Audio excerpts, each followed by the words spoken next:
William Sylvanus here, continuing our series on the language that divides us. Yesterday, we looked at the word liberal. Today, we will look at the word conservative. Conservative is often seen as the opposite of liberal, but many of the core liberal values are shared by the conservatives. Conservatism, like liberalism, is a political and moral-based philosophy about liberty, consent of the governed, and equality before the law.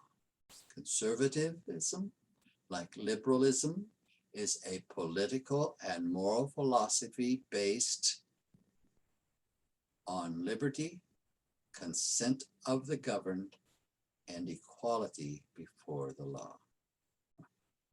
Despite that base, those two systems approaches vary wildly. Like liberalism, conservatism has also undergone some drastic changes in the last 50 years. Defining it has been a challenge.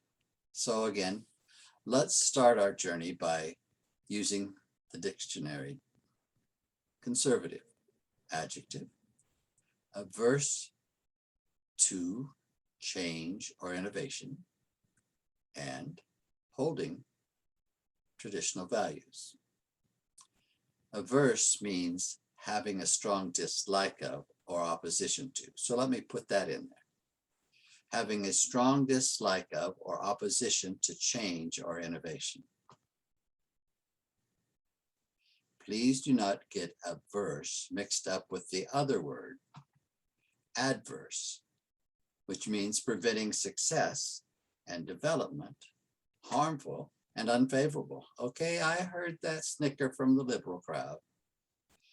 When conservatives' opponents bring the meaning of adverse into their thinking, it is the same problem we talked about when defining liberal. The brain on autopilot imports meanings that are not correct into the mental images, thoughts, and labels we use in the current all-out political war.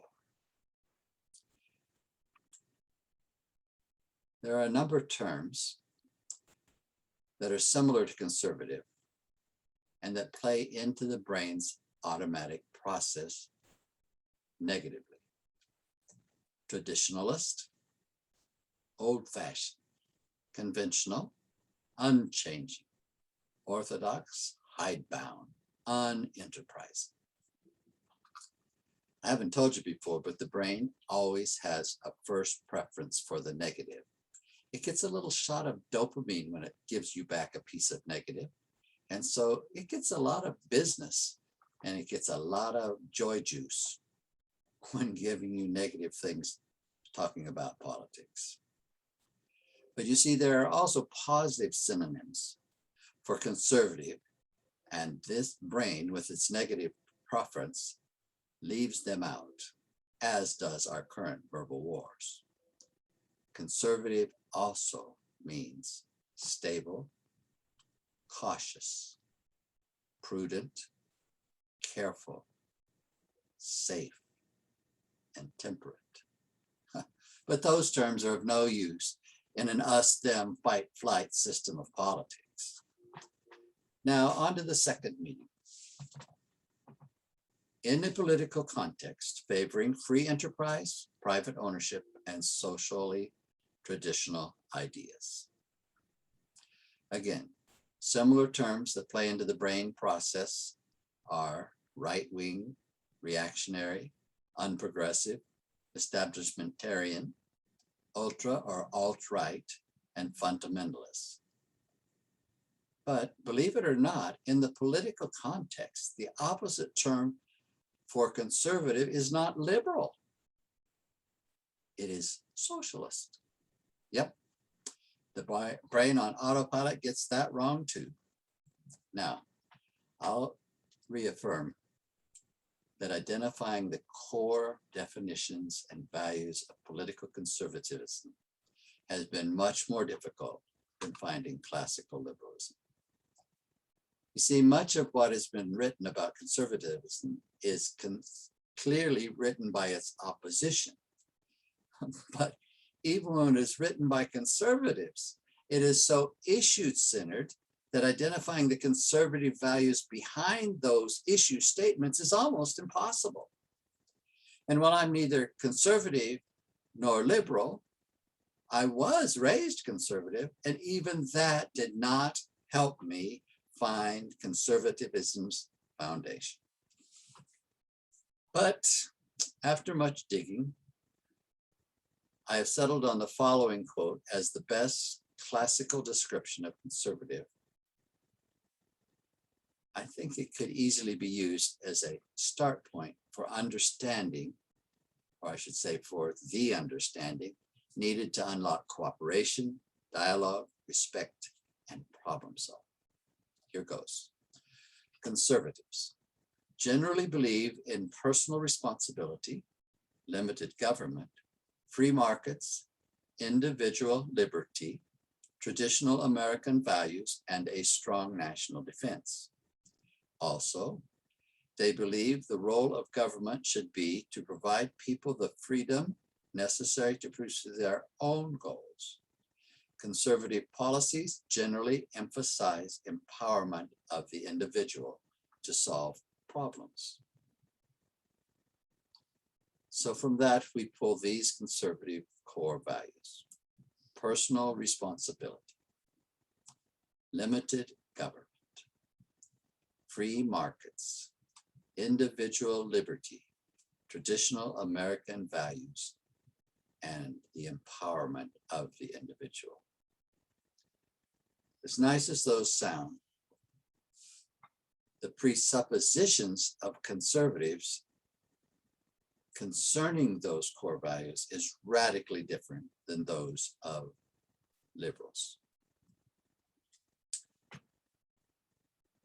So I found another list called the 10 Conservative Principles.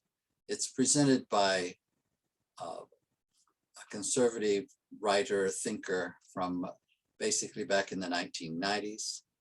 And I thought they might help you understand that mental difference that exists on those same terms and values. And here's as brief as I can, this is a list of what he has to say. The conservative believes that there exists an enduring moral order. Human nature is a constant and moral truths are permanent. The word order here signifies harmony. There are two aspects or types of order: the inner order of the soul and the outer order of a democratic republic. The conservative adheres to custom, convention, and continuity. That's number 2. The conservative adheres to custom, convention, and continuity. Conservatives are champions of custom, convention, and continuity because they prefer the devil they know to the devil they don't know. Custom enables people to live together peacefully. Through convention, we avoid perpetual disputes about rights and duties. And continuity links generation to generation, so without it, life is meaningless. Again, this is from Mr. Russell Kirk, not my own development. Number 3, conservatives believe in the principle of prescription. Prescription, like your medical prescription is the word I'm saying. When using the word prescription, it has the meaning of to lay down as a guide, direction, or rule of action. A secondary meaning of a proposal or a plan that gives ideas about how to solve a problem or improve a situation. So conservatives anchor their outlook to historical experience, the wisdom of the ages, and expedience. The conservative does not reject sentiment or reason, but they insist that sentiment and reason be tethered to historical experience in the form of prescriptive wisdom. The conservative is guided by the principle of prudence. To be prudent is to act with or show care and thought for the future. The conservative views prudence as chief among the virtues. Any public measure ought to be judged by its probable long-run consequences, not merely by temporary advantage or popularity. Number 5, the conservative pays attention to the principle of variety. Let me insert here that I haven't necessarily heard of these principles before. And so I've tried to choose words from Mr. Kirk that will help define his usage. Again, the conservative pays attention to the principle of variety. Natural and institutional differences will always exist among people and institutions. Natural and institutional differences will always exist among people and institutions. If variety is destroyed, some tyrant or a group of oligarchs will create new forms of inequality. Narrowing uniformity and deadening egalitarianism also always produce new forms of inequality. Again, narrowing uniformity and deadening egalitarianism also always produce new forms of inequality. Moving to number 6, conservatives are chastened by the principle of imperfectibility. Human nature suffers irremediably from certain grave faults. Humans, being imperfect, no perfect social order ever can be created. Number 7, conservatives are persuaded that freedom and property, by which they mean private property, are closely linked. Conservatives are persuaded that freedom and private property are closely linked.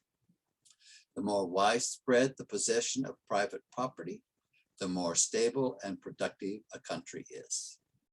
Economic leveling, conservatives maintain, is not economic progress. Number 8, conservatives uphold voluntary community and oppose involuntary collectivism. Conservatives uphold voluntary community and oppose involuntary collectivism. A nation is no stronger than the numerous little communities of which it is composed. It is the performance of our duties in community that teaches us prudence and efficiency and charity. When these functions pass by default or usurpation into a centralized authority, then government by the consent of the governed gives way to standardizing that is hostile to freedom and human dignity. A little awkward there, but I want to read it again. It's a very important thought in the conservative mind.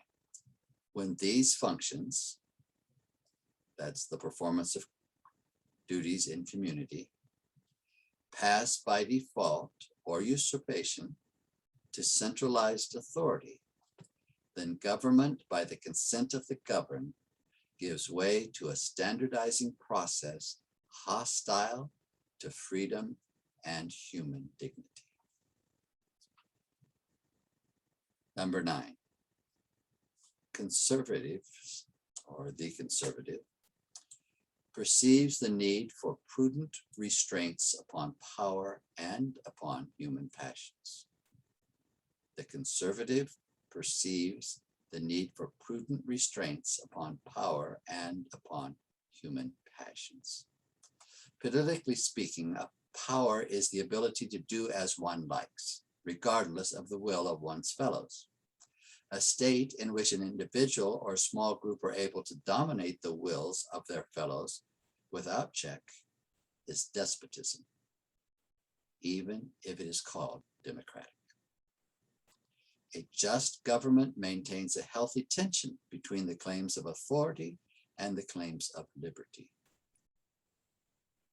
Human nature is a mixture of good and evil. Constitutional restrictions, political checks and balances, adequate enforcement of the laws, restraints upon will and appetite are the needed instruments of freedom and order. And finally, number 10, the conservative understands that permanence and change must be reconciled and recognized in a strong, healthy society.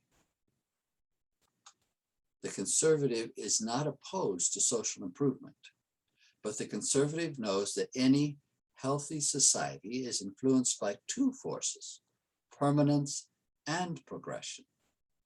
The permanence of a society is formed by those enduring interests and convictions that give us stability and continuity. Without permanence, the foundations of society are broken up and it slips into anarchy. Progression is the spirit and body of talents which urge us on to prudent reform and improvement.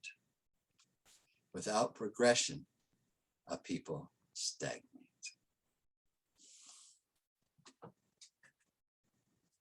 In many ways, conservatives and liberals hold very different and contrary worldviews. I hope those 10 points gave you some insight into that conservative worldview. The difference between the conservative and liberals' worldviews must be understood in order to develop cooperation, dialogue, respect, and problem solving. The liberal mindset and values must be understood by the conservatives, and the conservative mindset and values must be understood by the liberals in order to develop cooperation, dialogue, respect, and problem solving. That kind of work, people, requires empathy from both sides and rejection of judgmentalism by both sides, and especially in the use of language. So again, conservatives' core values are personal responsibility, limited government, free markets, individual liberty, traditional American values, and the empowerment of the individual. I have to tell you, if I were a conservative and someone told me that being conservative meant preventing success or development, or meant being harmful and unfavorable, when I'm pro-development, supportive in entrepreneurship, and I love independence and promote bootstrapping, I'd be upset too. Would someone please tell that to the mudslinging politicians on both sides?